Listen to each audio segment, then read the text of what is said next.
think about business in general, let's go business, someone's trying to sell something, they're going to be active out there. They're going to promote, advertise, talk to you. You know, it's how else are you going to show people the product or the service?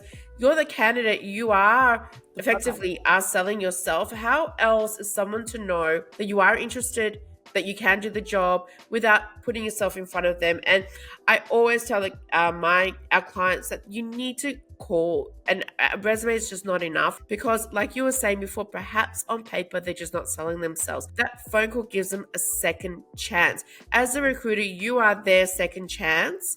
But if they don't have a good recruiter, then they have to advocate for themselves. So that's a second chance to say, did you get my resume? Perhaps I didn't explain it clearly. I just want to go over whatever it is, ABC. Or perhaps because there are so many applicants that their resume was not even seen. Like 100 applicants. I always tell people that you have to assume that you're dealing with the laziest recruiter out there, and then you will always win. So you can't just assume that they're going to be committed about their jobs. Like, your agency is amazing, it's unique. I wish all recruiters were like you.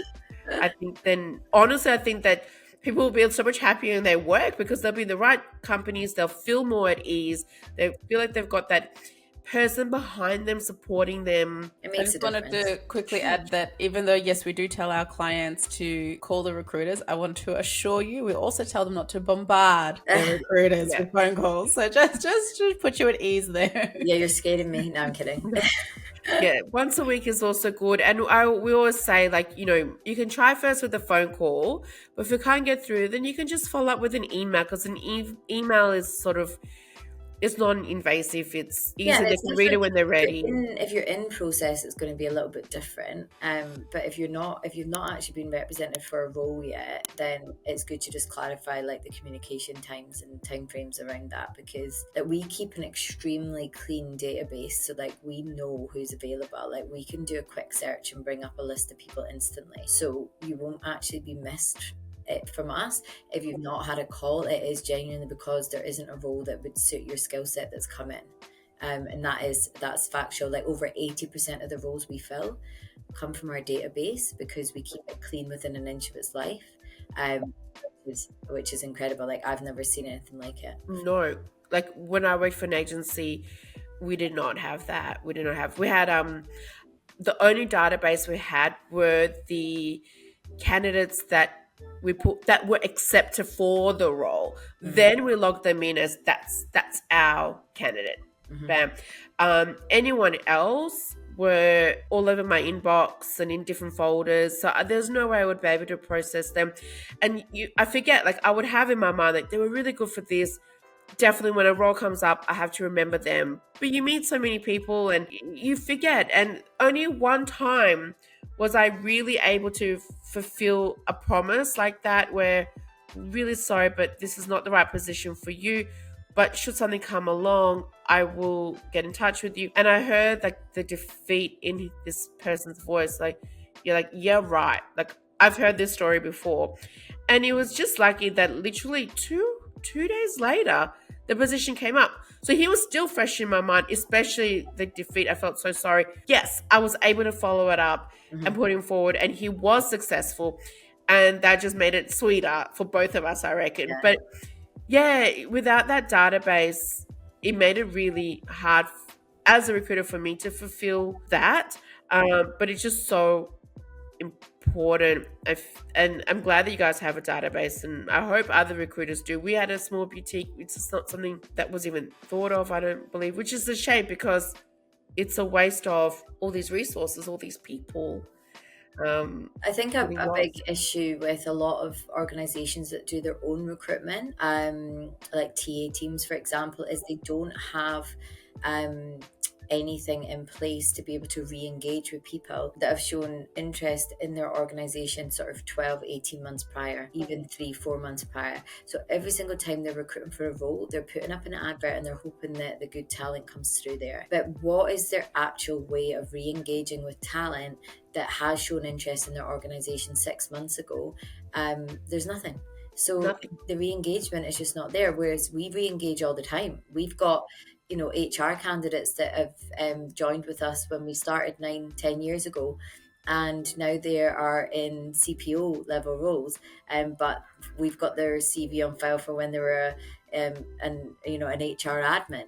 And then we kind of send that email, and then it comes through and they send us their updated CV and they're good to go. Like, that is re-engagement like you've never seen before. So with that, what are a few ways that candidates can build those long-term recruiter relationships, even if they've got jobs and they're not actively job hunting, but just to have, like you said, 9 years ago, and you still have it. How can a candidate make sure that relationship is still building? Yeah, I mean, look, there's a few ways that they can. Like I said, when we use our database, we'll reach out to quite a lot of we'll reach out to different people, and they might not be looking for anything right now, and that's fine. But I think just respond promptly. Like, even if you're not actively looking, it won't take you too long out of your day just to be like, just to be clear about what your job search status is and what your preferences are, and provide feedback. Even like, just be like, oh look, I'm not looking at the moment, but that looks like a great role. I've heard about this being similar, and you can say whatever you want.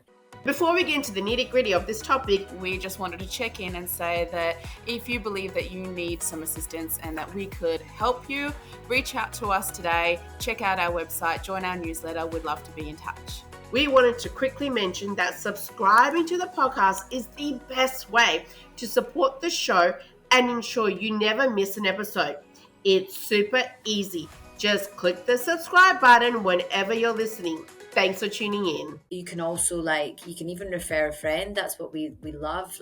You can be like, it's not for me just now, I'm really happy where I am, but I've got a friend that I know is looking to leave from, whatever company. I mean, what we would love is you attend our events, you attend things that we do, and you show up and support us in that way. And look, if anyone follows any of us, or Lotus people in general, on LinkedIn, we're huge on LinkedIn. So, engage with our content, like our videos, like our our posts.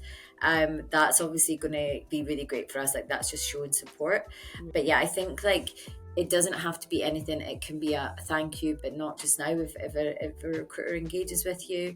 But yeah, the communication, like I said, can go both ways. But I think that's probably the main things that I would say. So what does an ideal relationship look like between a business and an agency? We touched on it a little bit before, but what can both sides do to make it really successful and a long-term partnership regarding business and agency? I think for us, we genuinely pour our heart and soul into our recruits, and we want to get the best possible outcome for both parties.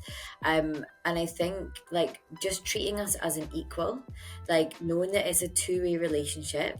It's not us serving, the client, it's us working with the client. Treat us as an extension of your internal team, and treat us as if we were someone that worked with you on a daily basis.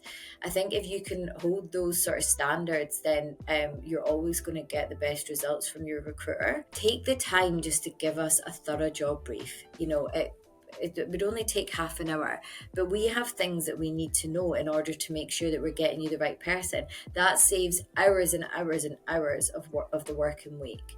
We don't just have job briefs to find out about the job. We have job briefs to find out how you want to work. So how do you prefer to work? What's your preferred mode of communication? We set timelines to make sure that everyone's in line with the process. We are happy to adapt to our style depending on the client's needs, but they just need to understand how we like to work too. I'd say another big thing would be timely feedback where possible. Agencies are often working with candidates in multiple processes across the market, and other clients are moving quickly, and they're moving through their processes at a good speed. And if we're working with people that are taking days to come back when we've sent CVs, in order to remain competitive, we need we've agreed these timelines. We've told you when the CVs are going to be, coming in your inbox. We'll stick to them. So it's a clear two-way communication on expectations. I'm going to slip this one in there because I feel quite strongly about moving towards a retained shared risk model as opposed to just working contingently all the time, we will always get the best results for you. But at the end of the day, a good example would be, you engage someone like external. You would quite often pay up front if you've got like a big piece of work coming in from anywhere, right? But recruiters literally do not get billed until that person literally, is through the door. But we're like, retained would be like paying on engagement, paying on successful shortlist, and then paying when the person's in the role. But that's like a mutual respect thing where it's like, we will get you that person, but like pay us for our time along the way. So that's something that I would really like to see happening more. And then finally, I would probably say just have a mutual respect for the terms of business. They're in there, they're signed, they're there for a reason, and they're in place before the start of the process to protect both parties. It's not just for our benefit, it's for your benefit as a client. And, changing fees at the last minute and things like that, it's just a bit messy, to be honest. I have heard many stories where fees have been changed, or we'll do a different fee for each different role instead of just a set fee, or it's they want maybe like a guarantee. Guarantees are fine, but some is a full refund if it doesn't work out. It's just we do guarantee periods, we do replacements, of course, like that's fine, but full refunds are difficult, especially if you're a small business. You've done all that work. Like we obviously, we're a small commercial business. We work for we don't just work, we can't work for free, to be honest. But luckily, like, we are really lucky with our processes and everything. Like, it's rarely something that we have to deal with, but it's always going to be something that comes up in recruitment. Well, one thing I've learned through my time in recruitment and HR is that people are unpredictable.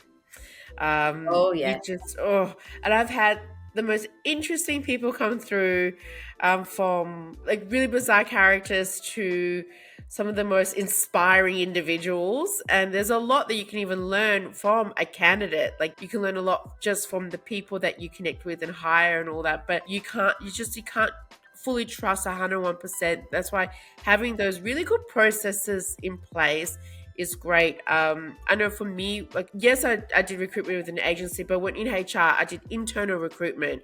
And then your client becomes the different departments, like management departments. And the biggest obstacle I had was communication and constantly changing the who they want, what they want, how they want it. And they tell you, look, I'm looking for someone with XYZ. That's great. You find exactly that person. Like, yeah, you know what? No, actually, I want ABC instead. It's like, that's really, and then not telling you exactly about the position like that. Some people aren't very good at explaining and communicating and conveying what it is that they want, what it is they'll be doing.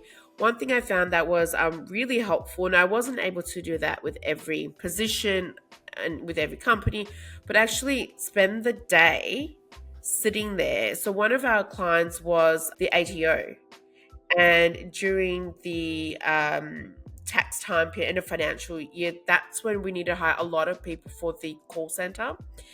And to sit there with a few different operators and listening to their phone calls and the questions that they will get from individuals calling about their tax and all of that, I'll start to understand what the role really means, what kind of customers they're going to get, what challenges, what the day is going to be like.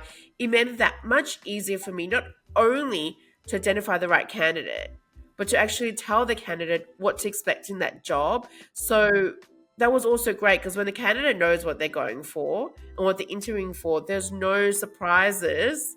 Well, this is not. Because how many times do you read a job ad, go for an interview, and then it's like, those two don't match? You're like, this is not right. And it's only because someone couldn't communicate properly. So it's so important. External recruiters can't do that. But that's why you need a really good brief.